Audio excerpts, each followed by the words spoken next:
দর্শক, ঘূর্ণিঝড় রিমালের সর্বশেষ আপডেট জানাতে আবহাওয়া অধিদপ্তর থেকে যোগ দিচ্ছেন সহকর্মী আরিফুল ইসলাম। আমরা কথা বলবো তার সাথে। আরিফ, ঠিক কতটা শক্তি নিয়ে কখন আঘাত হানবে রিমাল, কি জানালো আবহাওয়া অধিদপ্তর? বিস্তারিত জানাবেন আমাদের।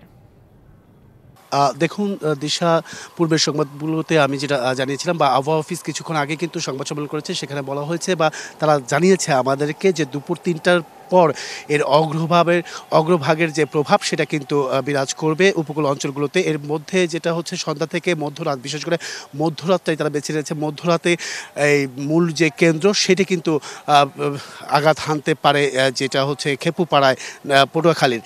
তো সেইটার যে স্থায়িত্বকাল, যে আঘাত হানবে সেই সময়টা তারা বলছেন যে প্রায় ৩ থেকে ৪ ঘন্টা এটার স্থায়িত্বকাল থাকবে। এর পাশাপাশি এটা পুরোপুরি শেষ হতে যেহেতু আজকে দুপুর থেকে এর প্রভাব শুরু হবে, আজকে দুপুরে ৩টা থেকে মধ্যরাত ৩টা পর্যন্ত কিন্তু এর প্রভাব থাকবে এবং কি আগামীকাল সারা দেশেই কিন্তু ভারী বৃষ্টি হওয়ার সম্ভাবনা দেখছে। তো এক্ষেত্রে আরেকটি বিষয় জানিয়ে রাখি, তারা কিন্তু বলছেন যে পায়রা সমুদ্র বন্দর থেকে এখন পর্যন্ত সবচেয়ে কম দূরত্ব অবস্থান করছে, যেটা হচ্ছে 250 কিলোমিটার। এছাড়াও মংলার থেকে 264 কিলোমিটার। তো এর মধ্যে আরেকটি বিষয় জানিয়ে রাখি যে কেন্দ্রের মাঝখানে যে দূরত্বটা সেটা হচ্ছে 64 কিলোমিটারের মধ্যে যে কেন্দ্রের বাতাসের গতিবেগ সেটাও কিন্তু 90 কিলোমিটার এখন।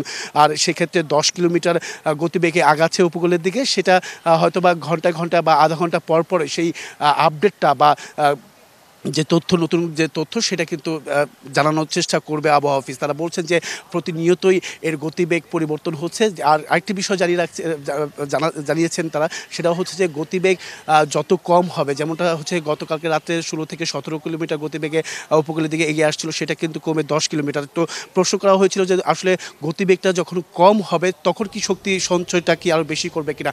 তখন তারা বলছেন যে আসলে যখন গতিবেগটা কমে যাবে তখন বুঝতে হবে যে সেই ঘূর্ণিঝড়ের যে শক্তি প্রকোপ পাবে, তারা কিন্তু বেশি অর্জন করেই তারা সেই ঘূর্ণিঝড়টি উপকূলে আঘাত হানার সম্ভাবনা দেখছে আবহাওয়া অধিদপ্তর। তো এই ছিল দিশা এখান থেকে সবশেষ। দিশা। আরিফ, বিস্তারিত জানানোর জন্য ধন্যবাদ আপনাকে।